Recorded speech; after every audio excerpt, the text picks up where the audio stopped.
Hello and namaste to everybody. Welcome to yet another episode of On the Mic with Parth. By the way, आप लोग ने कभी बताया नहीं मुझे ये नाम कैसा लगा आपको On the Mic with Parth. So anyways, we have on this episode a very special guest who is a very dear friend of mine. Happens to be one of the biggest DJs in India. If I have to introduce you to somebody to make an impression, the first thing I say is you are the first Indian DJ to play at the very prestigious Tomorrowland. The electronic music festival is the first Indian DJ to be there. ये हमारे देश का शान है, DJ Shaan. So I've known him since कितना 6-7 years now. Yeah, 6-7 years. Yeah, 6-7 years. We connected through a common friend of ours. He introduced us. He wanted to do a trek in Maharashtra. And just a little backstory. I got introduced to his music from somewhere. I heard his song. The first song I heard was Light Up the World. And I fell in love with that song. And I looked you up on YouTube, on Instagram, everywhere. Started following you. I was sort of a fan. I remember this. I went to a place called Harishandragarh where we've been, which you like. I was just sitting there, watching the sunset from there, listening to Light Up the World. And I just thought, how cool would it be if someday I'm here with DJ Shaan, listening to this song and watching sunset. In the next 3 days, I got a message or a call. Was it a message or a call? I called you. Yeah, he called me and he said, I am Shaan. Arjun gave me your number and I want to do a trek. I'm like, Shaan? Kaun Shaan? Shaan Singh. मैंने बोला, the DJ? I first thought, because a lot of my friends imitate the celebrities that I like to fool me. So I thought it's some of my friends. But then I've heard your interviews and I know the way you speak and that some specific things you can't fake. So I realized, oh shit, okay, it is Shaan. So that's how we ended up connecting, and the upcoming weekend we went to the Harishandragarh trek, saw the sunset, listening to that song. Yep. So that's how we know each other. So I thought that let's speak, people know our story, your story. Yeah. So the first thing everybody would like to know is, how did the DJ idea came in your mind? In all honesty, bro, it wasn't a part of the plan. Like, there was never a plan to be a DJ. Like, I didn't even think of it. In all fairness, it wasn't in the back of my head or any aspect in that front. But I was exposed to kind of DJs at a very young age. At like 12, 13, my dad used to have these corporate parties and he used to always be sitting behind the DJ because that was kind of the safest area for a 12-year-old to sit at a corporate party. So I just got exposed to it and I just was intrigued by it. So I started learning it and started learning how to kind of do things with the console, learn how to mix for starters, then add more and more skills to my repertoire, watch more DJs on YouTube, so on and so forth at like 13, 14. I was passionate about football. Really, I'm very passionate about football, but at that time there was not really a large scope for kids to be, the national team, or there was no ISL, nothing. But I knew in my head that 9 to 5 nahi karna hai. I do not want to work for anyone. I do not want to be in a corporate job. No chance. So I didn't know what I wanted to do. DJing kind of started, it's very simple. It kind of started off as a hobby. Then I started making money from it. Then I started becoming famous. The hobby turned into a passion. Passion turned into a job. But the passion remained. It doesn't change the fact that it turned into a job, so the passion was lost. But a hobby became into something maza. Like, I was doing it for fun. Then people started actually liking it. I started enjoying it a lot more. I started gaining followers. People used to come to watch my shows. Then I used to make money from my shows. And then I was like, 1 second, this can actually be a thing. And at that time, there was a very small market for DJs. Like, there wasn't so many as there now. And there was a very select few that were really doing really well at that time. And they're still legends of the industry. There's still people I really look up to because they started everything. So it was kind of easy to break into as it is compared to nowadays. It still would be pretty straightforward, but it was a very strange process. It was never part of any sort of plan. I had never envisioned that mujhe DJ banna hai. Like, that was never a thing. I never wanted to be. Surprisingly, being in music was the last thing on my mind. You wanted to be a footballer? I want to be a footballer. I want to travel the world and get paid to travel the world, but I never thought I'd be a musician. Like, that was something that I didn't like band class. I didn't like playing the guitar. I didn't like even, like, I just absolutely hated, like, learning music. So the universe was like, but it worked out really well. So very nice. And I always say this, that people, when they select a path in life, they are very rigid about it. Even if something more beautiful comes their way, something more attractive comes their way, they still don't go for it. So never say never, Somebody who never wanted to be in music, never wanted to be DJ is one of the best DJs in India right now. So that is the, that's why I say never say never. So, there must be many people here who must be wondering that, okay, I want to be a DJ. Where do you learn? Like, you learned it from here and there, watching YouTube, and that is one of the ways, of course. But is there a specific way, is there a systemized way where anybody can learn to be a DJ if somebody wants to be? There definitely is. There are a lot more DJ schools that have opened across cities. Lots. There's lots. But the way I kind of learned it, because the way of my learning is that if I knew if I went to like a DJ school, I wasn't ever going to be a DJ. Like I wouldn't want it, because I didn't like even football. I never went to coaching camps. I never went to training camps. It's not. I learned everything by myself. Oh, really? I learned everything by myself, and I was at a very high level of football, but I decided that's not going to go anywhere. So even DJing, I learned everything by myself. I learned picking it up from other artists, asking a lot of questions, watching a lot of YouTube tutorials, making sure I attend the most amount of gigs and pay attention to the way an artist is mixing or the way the set's flowing. There's a lot of aspects that these schools might not teach you. So which is more like an experiential aspect when you're at the show, that you learn how an artist is maneuvering everything, how a DJ is maneuvering the set, watching the audience, learning, reading the audience. There's a lot. So my learning really came from experience and making sure that I was seeing what other DJs were doing. I used to always make sure I watched videos of other DJs DJing, but from a top angle, or where I could see the console. I used to not pay attention to what's going on in the crowd. I used to always try to see that what are they doing down there, just to pick up skills from each one of them and make my own style. But in a systemized way, yes, there are lots of schools, and there are a lot of great schools owned by well-known DJs also from the industry. So they're all quite verified, you could say that in that manner. But it really depends on your style of learning. So if you like the systemized educational system where you'll get tests and exams and this and that, go for it. Go for the DJ schools. Go for the music production schools. There are exams in this also? I guess so.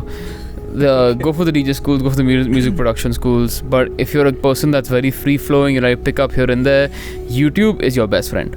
It generally is your absolute best friend. You're sitting here watching this on YouTube. We live in a time which is known as the information age. Information, whatever kind of information you want, is available for free. The one thing, I picked up from your answer, which is I think the key, is you said you paid attention. And I think attention can open up doors a systemized education can never do. Nothing against systemized education, but all the legends you see in any field, they've all been sort of away from systemized way of learning. If you talk about actors, the best ones have never gone to acting schools. If you look at Michael Jackson or whoever, they've never gone to a singing school or whatever. They just learned with observation. It's a lot to do with you being very self-aware and how you learn in the best manner. Like, I know the way I learn best. That's how I taught myself. So a lot of people think they know the way they learn best is through school and stuff. Fair enough, but if you don't experience the other side, you wouldn't know. For me, I know the way I learn best is through like absolute random, learnings, awareness, paying attention to different aspects of different artists and different people. Everything I do in my entire life, I've pretty much learned straight up of experiences, events that have happened in my life, and YouTube, and asking a lot of questions, more than stuff that I learned from school. So, how did you get into the industry? The people who know you might think that, your father is Shailendra Singh. For people who don't know Shailendra Singh, he is the inceptor of the very famous festival Sunburn. So people might think that, if you want to be a DJ, you are the son of the inceptor of the biggest electronic music festival in India. But from what I've heard from you, it was not like that. Your father never really... It was the opposite. Yeah. So I want you to explain to people that how was your journey when you started stepping into the industry, and how was your father's role in that? Yeah, so there is obviously that whole, especially right now, there's that whole nepotism thing going on, which is fair, can't deny. And it's only fair, people get upset about that. Yeah, so the way it started, so I was exposed to a lot of this stuff, as I mentioned, at a young age, so that is my advantage for sure. A lot of people weren't exposed to DJs at 12 and 13 to figure that out, or whatever the passions are at 12 and 13. Sometimes you don't get exposed to it a little later time, but that's kind of all the way your journey goes. I really not to do anything with the parents or you. So yeah, my journey was kind of the opposite. I went to my dad when I was 14, saying I want to be a DJ. He's like, okay, learn. And he said it in a way that I was like, like very casual. do it. And I was like, sure, I'll learn. We called DJ Hiren, who's my mentor. He came and taught me, and I picked up really quickly. And he was surprised. He was like, damn, like, bahut jaldi a 14-year-old picked up DJing. It's insane. Wow. And I was like, okay, clearly you have something. So I kept practicing more and more. And I first started playing at my dad's birthday parties. And I used to play at my dad's all my dad's birthday parties and stuff. And it used to sometimes go well, sometimes be bad. My dad used to always be my biggest critic about those things. Very nice. Then I slyly started playing at his house parties, which he didn't realize. But then he started enjoying it. So then I used to keep playing more and more his house parties. And then one day, I think a year after, a certain time after, I was like, Dad, can I play at Sunburn? Obviously, I'm going to ask that question, knowing that my dad's the founder of Sunburn. I'm not going to be like, nahi. I'm going to ask that question, for sure. Of course. So, hello, there he is. That's my dad just walking. Say hi, loudly. Hi! And there's my mom also coming out the stairs. Okay, so going back. So obviously the question would be asked. My dad was like, no. Like, why should you play Sunburn? You're not, you're playing well and all, but I'm not going to give you that platform, no. Later then I kept asking for months on end. Then finally he's like, you know what, fine. You can play Sunburn. I'll give you 1 p.m. slot on the bar stage, which is the smallest stage on Sunburn. And it's 1 to 3 p.m. You're going to play 2 hour set. Oh. In the blistering heat. Gates open at 12. So there's no one going to be there. He's like, if I'll be there, if I enjoy your set alone, then I'll put you on stage again. If I don't enjoy your set, this is the last time you're going to play at Sunburn. Wow. I thankfully enjoyed the set. Thankfully enjoyed the set, and I somehow landed up garnering a good crowd. Pretty much 70% was my family though. My dadi, my cousins, all of my best friends, all were there. But I played the set. He had a really, really good time. Family had a really good time. But later in the evening, after Sunburn, he was like, you could have done these 20 things better. And I suggest you do these things better. I suggest you do that better and this better and this better. And I got a lot of hate on social media because of the same nepotism thing that always on. But I took it in my stride and I said, you know what, I'll prove them wrong. And I'll prove the fact that I deserve to be there. And sitting here 13 years later, I built everything else on my own. My dad's been a big support, for sure. He get all advice from him and everything. But like every father. But yeah, when the first time I asked him, he said no. Second time I asked him, he said no. Third time I asked him, he said no. Fourth time he's like, okay, 1 p.m. Then after that also he said, let's see. And then I started getting bookings at clubs and stuff, and it started growing and the fan base started growing, and then he was like, okay, fine, we'll put you. The second day I played Sunburn, I was still playing on the butterfly stage, but now 2 to 4 p.m. So I had gone up by an hour. So I started in 2010. The first time I played main stage was 2015. 5 years it took me to grow from the small stage, then again small stage, then the third main stage, then second main stage, and then first main stage. Because I myself also and my whole family said, no, Shaan is not going to be pushed up until he deserves it. Wow. Then he saw that grow and then it went up. And I still am very grateful to get the first platform, but also to have that platform to say that, dude, if you don't grow yourself, you're not going anywhere. We're not going to support you more than just giving you a base. Yeah. That's what it is. Till date, he criticizes me like about everything I do from every show, even 13 years later. Even today? Yeah. Which is great. Very healthy, yeah. I'm sure everybody around you must be saying, kya baat hai. You need one person who says, okay. Yeah, for sure. Yeah, otherwise, people start flying that I'm perfect. Yeah. So I wanted to ask you this. I never actually asked you this question. How do you make a song? What is the process like? What comes first? The beats, the lyrics, and or like, how is the process? Where is it made? And how do you do it? How does your mind work? What is the inspiration behind it? Like, it's a loaded question, maybe. I don't know. No, fair. How do you climb a mountain? One step in front of the other. Pretty much the same. Technically, but how? Bro, lamba ho jayega. I think it is a gradual progression of what comes to your head first. Sometimes you'll get, for me, I always get the break or the drop first. Or the vibe first. Then I'll make the rest of the surroundings around. But yeah, I start always producing. Either I get like a melody in my head and then that just grows. Okay. I don't have like a structure that I go forward with. Okay. Like I say, I'll make this first and this first, this first. I start with what I feel, then usse I'll stem out. Like I create the roots in a different section. Like sometimes the roots might be the melody of the break, sometimes the roots might be the drop, sometimes the roots might just be a vibe, like just a quick beat, and that just grows into different elements. It does become monotonous after a point of time because you're making so much music, and music is the product also at the end of the day. So what I am selling is my music, is my shows. Those are products. Yes. So after a point of time, it becomes a commercial mindset. Then you start looking and researching what is working in the charts, what's working in the dance space, and you start adjusting that. That unfortunately sometimes might not be in your zone of what you like making, but sometimes you have to make those things. When you have to make those things, you do use a lot of examples. Then you start taking bits and pieces from different examples and putting them together, and that's what creates it.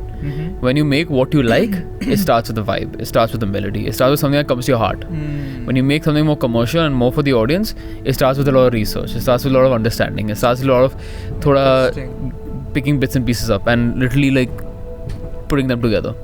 While one is you could say one starts from a sketch, and one starts from like a blank piece of paper, and one starts from like one of those sketchbooks you have an outline from and you fill it in. Interesting example. That is essentially how the two work. And yeah, because you have to produce something that is going to work for the crowds, the radio. That's where your money comes from at the end of the day. And then at the same time, to keep your own fire burning for your passion and stuff, then you have to make something for your heart. That might not work but in the public space. You still gotta do it, because otherwise you lose the fire. So just to understand, see, when I listen to your songs or anybody's songs, I as a listener, I don't understand that this is made from a commercial angle or it is made from the heart. So if you have to give an example of a commercial song of yours and a passion wala song of yours, just so people understand. I mean, I'll give you an example of both that really worked.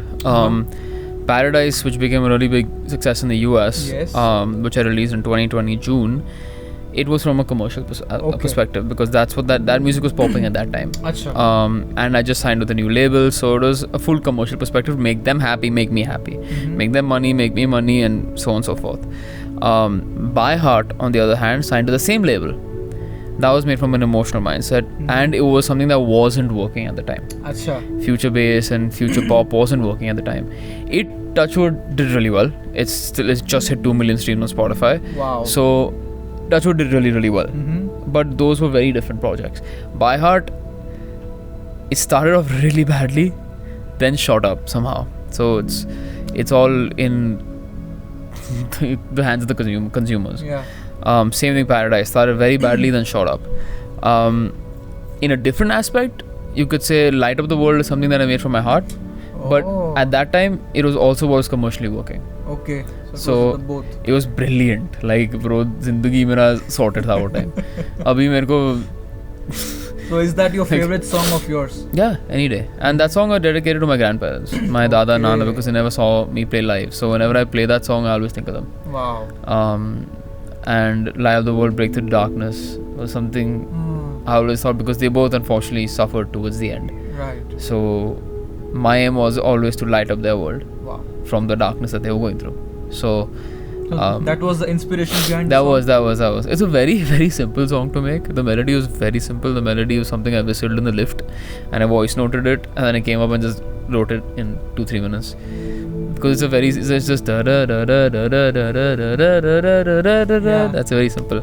But that's what I was working those times. So karna pada. Which was the hardest song for you to make, if there was something like that? Was there a song which was where you felt maybe in the process that you were stuck, आगे नहीं आ रहा है, आगे नहीं बढ़ पा रहे, inspiration नहीं आ रहा है?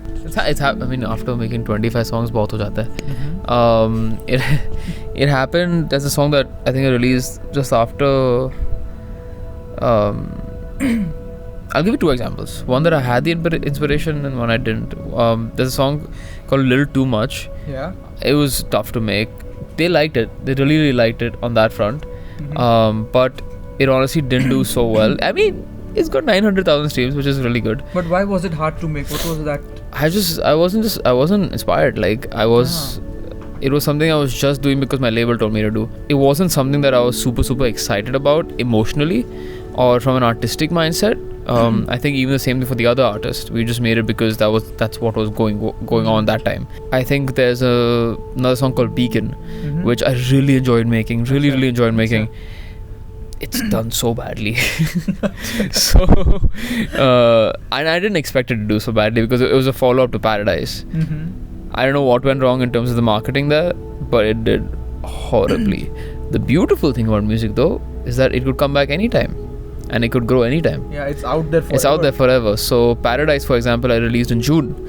It did horribly till September end. Okay. September end, pew, shot up. Ridiculously. It went from like 1,000 streams a day to 20,000 streams a day. Wow. And it out of nowhere. So you never know. You really never know. You know, like I have not written anything down, but as we are speaking, things are coming in my mind. And just to understand this, even I want to know this, and I'm sure people who are interested in getting into music professionally, career-wise, how important it is to have a record label behind you. What are the good sides of it and what are the bad sides of it? People think that this big record label is behind him, but I'm sure ये हमारे पास एक ही mic है, budget थोड़ा कम है, आएगा आस्ते आस्ते. So तुम लोग वॉच करो, सब्सक्राइब करो, नीचे बेल बटन दबा दो. इसका मोनेटाइजेशन चालू ही है. मेरा भी चालू है, सब्सक्राइब करो. नहीं. There are benefits to both. Yeah. There are definitely benefits to both. In the independent sense, if you have a good marketing strategy, if you have a good playlisting strategy, and you're good with connections in terms of the platforms like Spotify and Savan and so on, then they will support you. And with independent music, you make a lot more of the money. So this is to get them to sign up with you? No, it's networking. It's just you meet them, they like your music, they support your music. That's it. And they playlist it in the right playlists. Okay. That's how you get streams. Okay.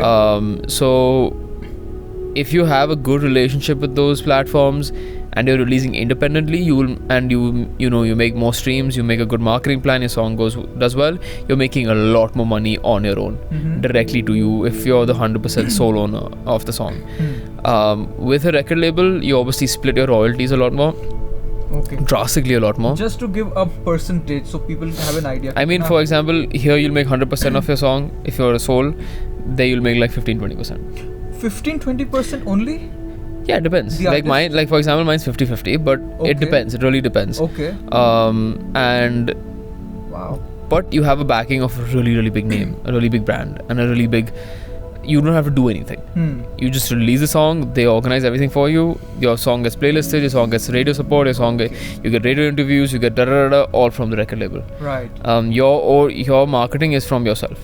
While here you have to do all of that. Right. But you also get paid a lot more. Right. So it's just contrasting. Record labels will tie you down quite a bit in terms of the contract. So be very careful when you're signing up with the record label. Make sure you read every single centimeter of the contract, because they will try to tie you down for long term, for less money, for loopholes and so on and so forth. Make sure you read all your contracts, regardless of the record label or like any legal stuff in your life. Please read contracts very thoroughly. Independent, you're making all the money. You chill. You enjoy. Like I'm releasing my first independent song on November 8th. Like it's a remix for another independent artist called Sahil. It's coming out November 8th. I'm excited to see how much money I make of that for the first time as an independent. So currently you are in a contract with a record label. Yeah. So if you are in a contract, you can still release an independent song? Yeah, so first choice goes to the record label. So you have to send them the song. Then they'll say, oh yeah, okay, cool, you can release it on your own. You just have to get approval from them. And my record label, Republic Records, who I'm signed to, Casablanca, Brett, super sweet. Amazing people. Good relationship. If I'm not signed to them or signed with them, they're great people. Okay. So I was just like, hey, I'm releasing this remix for Sahil. It's just an independent thing. Is it cool if I do it? He's like, yeah, go ahead, man. Sounds great. That's good. I sent him 5 other songs. He's like, you can release this on your own, but I want to release this one. Okay. So out of the 5 songs, 4 I can release on my own. 1 he wants to release. Okay. So it's up to them what they choose. Okay. So I'm touched wood. I have a really, really nice team in Republic who take care of me, so they're awesome. Saves me a lot of trouble. But it can be a nightmare. Like, if you ask any other artist, it can be a big nightmare. Some big artists that are, you know, for example, Ritviz is independent. He's probably raking in a ton of money from his royalties. So he doesn't have a... He doesn't have a record label, no. Really? His marketing strategy was great for the guy, you know. So what worked for him? AIB. Okay. That's what worked. Like, just straightforward. That's what worked. That's how I know him. Yeah, exactly. That's how it worked, and it's just been working because his product's also good. Of course. There's no denying that. That's why. And if your product's good, if your marketing's good, and you're independent, great, dude. That's the best. Perfect combination. That's fucking great. But if your product's good, your marketing's good, and you have a record label, that's also great. Yeah. But you're not going to make as much money. Right. But your connections can grow really, really fast. It's up to what you want more than anything else. So now let's go on the rapid fire. No. वो बाद में आएगा. Oh, है. है. And you have a coffee hamper already, which you finished. So let's go on to the performance side. Now we spoke about the music, how the music is made. Yes. So once the music is made, then you go out performing. So the first question which comes in my mind is, like, I've seen you perform many times, and by the way, I mean, I was never, before I met him, I had never gone to a electronic music show, and the first time I went, his set completely blew me. And since then I've been a fan of going to concerts, and I've been to only your shows. so I don't know baki ka, but the question that the question that comes in my mind is the set that you prepare. Yeah. What is the thought process behind it? What is the sequence, you know, the science or the logic behind the sequence, and how does the whole process of performing works, the sequence especially? Secret. Secret. I mean, yeah, there's a lot of stuff that's just me, which obviously I'm not going to say because purely because the reason that everyone should have their own independent style. Okay. And like when I plan my sets, it's a lot to do with certain moments that are going to happen in the set that we have planned with, you know, my content team, with my, you know, tour team and stuff. Okay. Beyond that, obviously the set keeps changing every week almost, depending, because the way the music is changing and the, you know, songs that are popping are way faster, so I just keep changing the sets according to those as well, and making my own edits for them. 90% of my set is my own music and my own edits and my own mashups. There's very few songs in my set that are different people's mashups. Okay. Even if they're different people's mashups, I change them up more to make it my style. Your style, yeah. When I play my sets, they're very flowy in terms of the audience. If I see something not reacting to certain things, I'll change it up completely. I don't go with a structured set, and that upsets my tour management a lot because they have to go with specific things in mind, with the SFX, the visuals, and so on. Okay. So I always plan my sets beforehand for sure. One strange fact is that if I'm playing a 90-minute set, which is an hour and a half, my set duration, actual duration of my set that is planned, is around 3 hours. Oh. And I'll finish those 3 hours worth of songs in 90 minutes. How? Just by actually mixing really rapidly. I mix very rapidly into different songs. I also, you know, use certain elements of just particular songs. I use only a one drop, or just a build up to a drop. I use only one break with a different song build up. There's a lot of different combinations that happen, and those are obviously pre-planned. There's always go much before planned. We have to practice them, and then they're later applied on stage. But the thing that I have always kept open is that the set should be free flowing. The set should tell a story. You have to give your audience breaks. You can't always go da da da da. The audience wants breaks. They want to breathe for a little bit. You have to have your clap traps, which are the commercial songs, which are commercial gimmicks. You have to have moments where people feel emotional. You have to have moments where they're full on high on energy. Especially if you should start here, take it down a bit, bring it back up, take it down a bit, end on a high. These take it down a bit just gives your audience a second to saas le lete. You don't want to tire them out. Especially if you're playing big arenas and stuff, you don't want to tire your audience out. They're already in a cramped area, they're already hot and sweaty. Give them a time to breathe, give them a chance to breathe. you also need on stage a chance to breathe. If you're playing in a club, if you're playing in a club, you don't start here in terms of the big sound. You play a more clubby vibe, and a clubby vibe will always stay kind of stagnant. Clubs don't want breaks. They don't want to go slow because they're in a club. They come here specifically to like. But they on all the time. Yeah, but like for example, arena energy is here. Clubs will be here, and clubs will stay here only. Right. You might have a little bit of an up and down, but not the drastic ones. Right. But that also all depends on how your crowd is doing. So always eyes on the crowd. Watch movies. Even if a single person seems off, if 10 people seem they're not enjoying it, I should focus on those 10 to make those 10 enjoy it more. Wow. When I used to play small clubs very very long back, if a group of people left the dance floor, I would always try to pull the same group back through whatever music and see the reaction. They suddenly really liked house. I would change my entire set to go in a house manner, and capture that audience back. Don't lose an audience. Wow.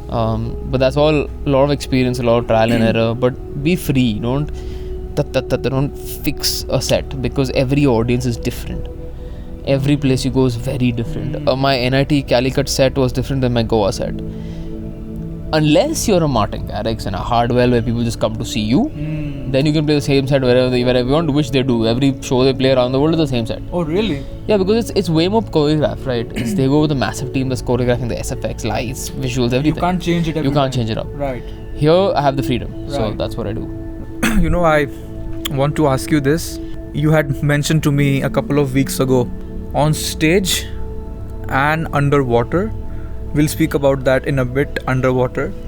But you said that on stage and underwater is where you are the real you. You said anywhere else you will not see the real Shaan. But on stage and underwater. So what is going through your mind or in terms of emotions when you are on stage?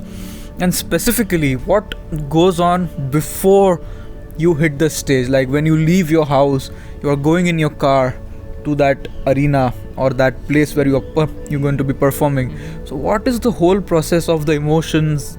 And then when you are on stage, it's a very interesting thing which I would also like to know.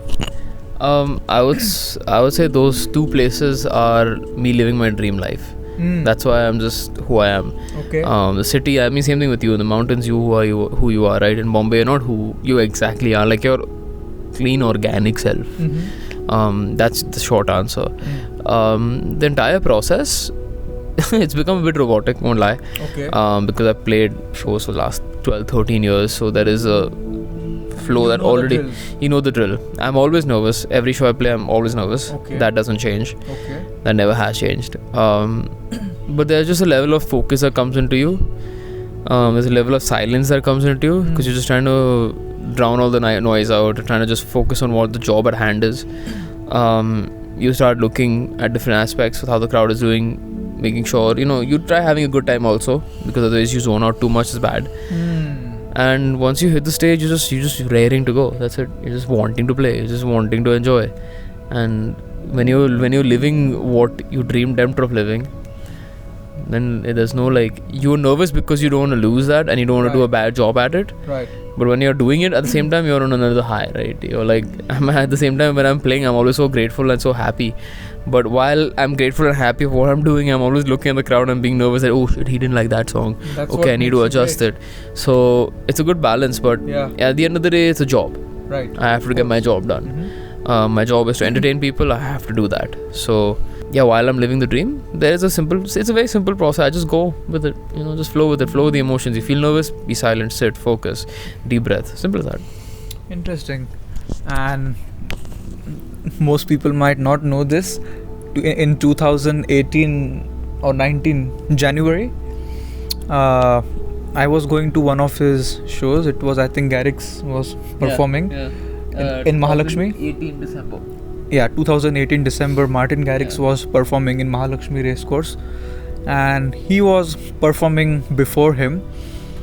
So just like any other show, he asked me to come, and I was like, yes, sure, I will.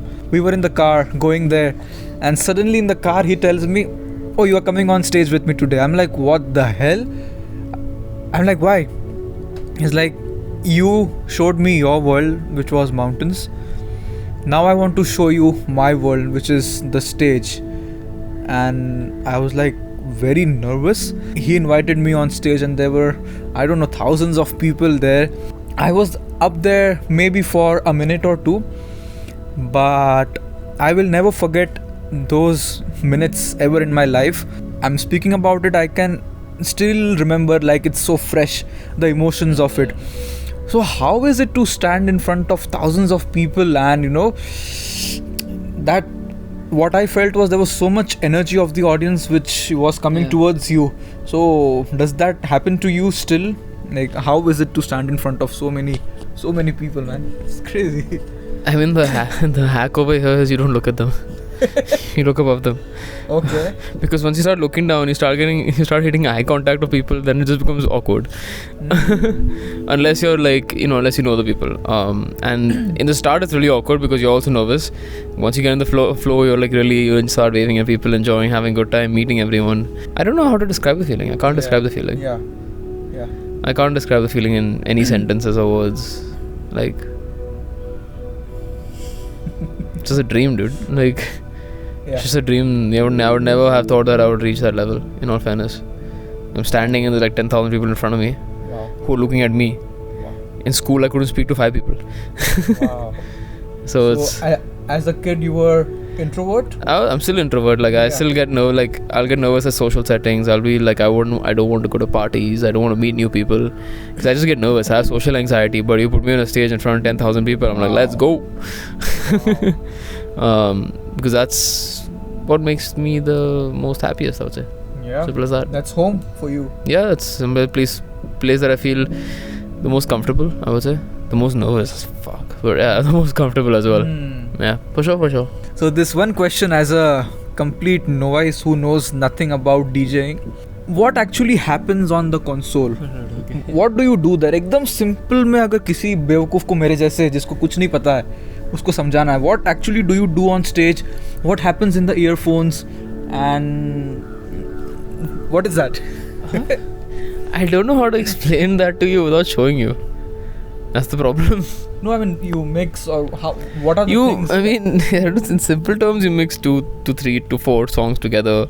Sometimes it's just an acapella, which is just the voice. Sometimes it's just, drums. There's different aspects of different songs. You loop stuff. There's a SFX. There's your special effects. There's your other special effects. There's your mids, highs, lows. Can't explain it. Okay. There's a lot that happens, but I have to show it to you. Otherwise, it makes no sense explaining it at all. Okay. I'm sure everybody wants to know this experience in Tomorrowland. How did that happen? And when was it? And what was the feeling like to be the first Indian DJ to play in the biggest electronic music festival in the world? I don't remember anything. I was purely because of nervousness. I was so nervous. I didn't sleep the previous night. Wow. I was shaking. That's how much I don't remember that phase, because I was just like, it was just, you just blurred out because you were just going with it because you were so nervous. When I started the stage, there were like 3 people on stage. By the time I ended, there were 400 people. So I did my job. That was my main agenda, was do the right job, make sure that I do my job well so that they know Indian DJs are good. And that it went really well, touch wood. It kind of started because I started producing music, and I reached out to a lot of record labels and platforms to listen to my music and stuff, and we reached out to Tomorrowland and Shot in the Dark, but the Shot in the Dark hit. So to keep it that simple, it just, the Shot in the Dark hit, and it opened massive doors for me after that. I remember the second time a lot more clearer, but first time I do not remember it. You played 2 times? Yeah, I played twice. When was the second time? Then the year after. 17? Second time I remember pretty clearly because it was a bigger stage. My mom was there. Wow. I was a lot more mature and older. First year I was just nervous. I was nervous as balls, bro. So for people, who are interested in pursuing music as a career, and even I personally have this curiosity that, for example, if you earn 100 rupees, how much is it from concerts? How much is it from royalties? How much is it from other things? What are the other things? What is the source of income through this, percentage wise? You're essentially broke most of the time. The major source of income, in all honesty, initially in the first years you will be hella broke. You'll be very broke. You won't know how broke is broke until you're that broke. Yeah, when you start, it's tough. Obviously, not going to make a lot of money. But my primary source of income with being a musician is my shows. My shows are biggest chunk of money that I get. How many percentage would you say? I say 100%, 20% goes to my booking agent.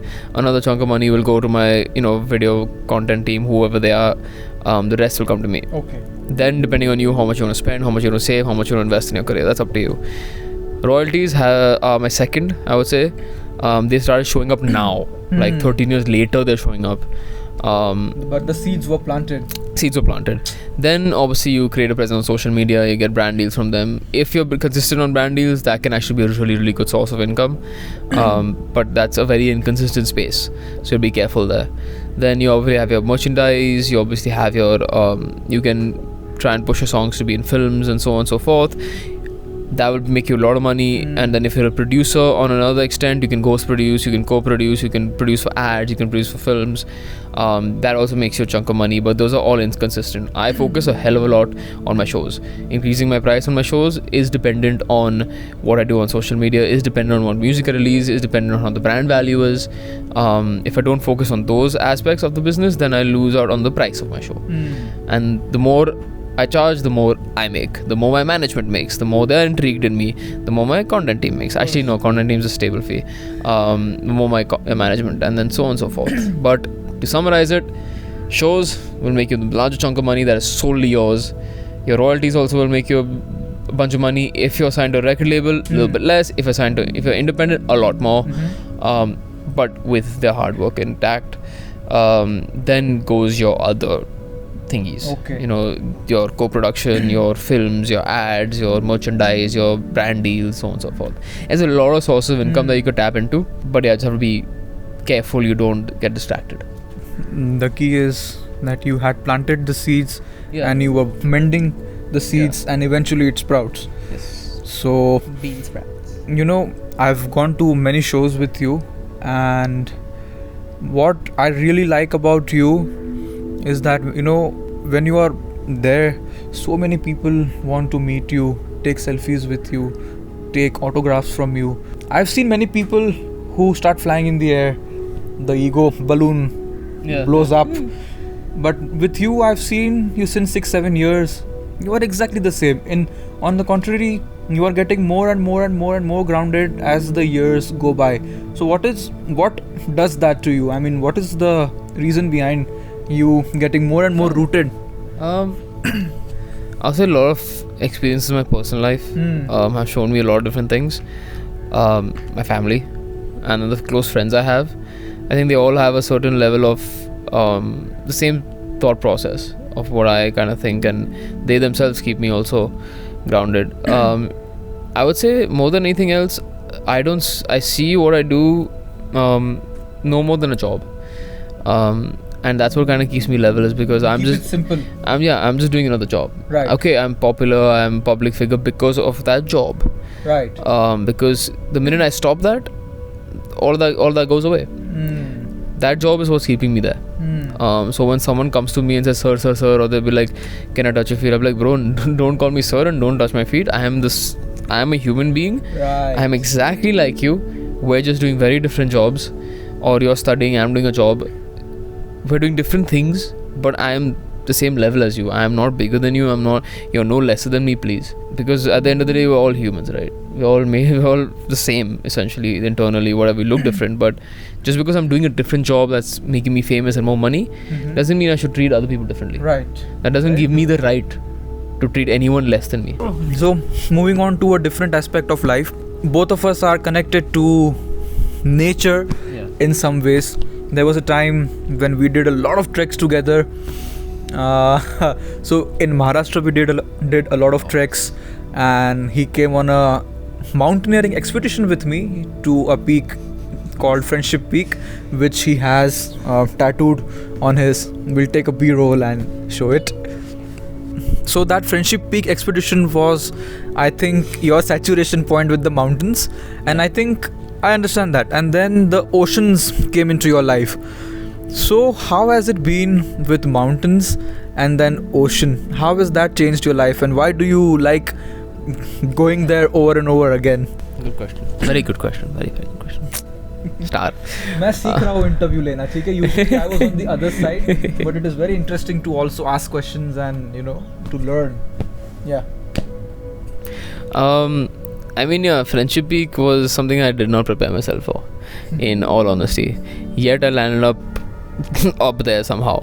Out of like 10 people, the one who was the least most experienced somehow landed up there with like 4 of the most experienced people.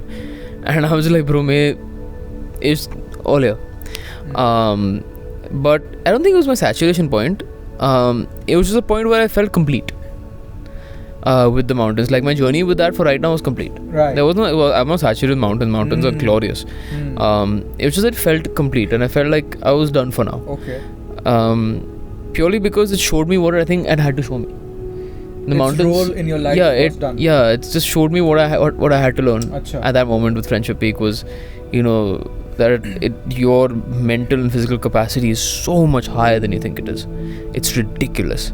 Like I would have never thought in my life that I would climb that high up. Wow. It's a joke. It's a pure joke when I think back. Then the ocean came into my life actually even before Friendship Peak. Okay. It was like because my 2 dive trips I had already done before Friendship Peak. So what was the first introduction to oceans? I was always an ocean baby. I used to also be very scared of the ocean. I won't lie about that. I am scared also. I'm taking him to the oceans. I wouldn't lie about that. I was very, very scared of the ocean. Achha. But now I'm like absolutely obsessed with the ocean. The mountains showed me the strength that I had within me. But the oceans are showing me I would say the peace that I have within me. While I have to use the strength that I have in me in the oceans, especially in some dive sites, but the mountains showed me the strength that I have as a person and physically and mentally that I am strong. But at the same time, the oceans grounded me and showed the peace that I have within me to hold everything together. Wow. That's as simple as that. I mean, the mountains, you're like deep rooted with gravity. You're pushing against gravity. You're forcing yourself up the mountain, up the hill, whatever. You're risking life and death by every step you take. The oceans, you're going fully against gravity, like also, but in a different manner where you become zero gravity. You zero G. You're not risking life and death to the extent you are with mountains, but you're just flowing. While you're fighting here to reach somewhere, here you're just flowing to reach somewhere. And while here is aggressive and adrenaline, like the oceans are like, chalega bro, it's all good, we'll figure it out. It's a good balance between here you're aggressive, like yeah man, we'll figure it out, we can do it, while this is like, we'll do it, yeah, ho jayega, don't worry, you go with the flow, ho jayega sab. Wow. So I think the mountains taught me that and the oceans taught me that. That's why my life has become like into a place where I'm like, ho jayega bro, kar lete hai. But that ho jayega bro, kar lete hai also is with a twist of abhi karne ka hai bhai. Yeah, while I'm like, but I'm also like, ho jayega, jab time hona hai, we'll work towards it with aggression, but jab time aayega, things will work out. Yeah, you do the work, but you don't expect the result. Yeah. It will happen anyway. You go with the flow. Right. Water is what has carved a lot of the canyons. Water is what has carved a lot of the mountains. Wow. Yes.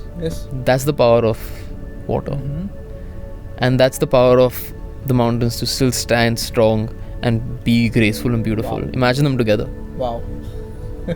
That's the ideal human user.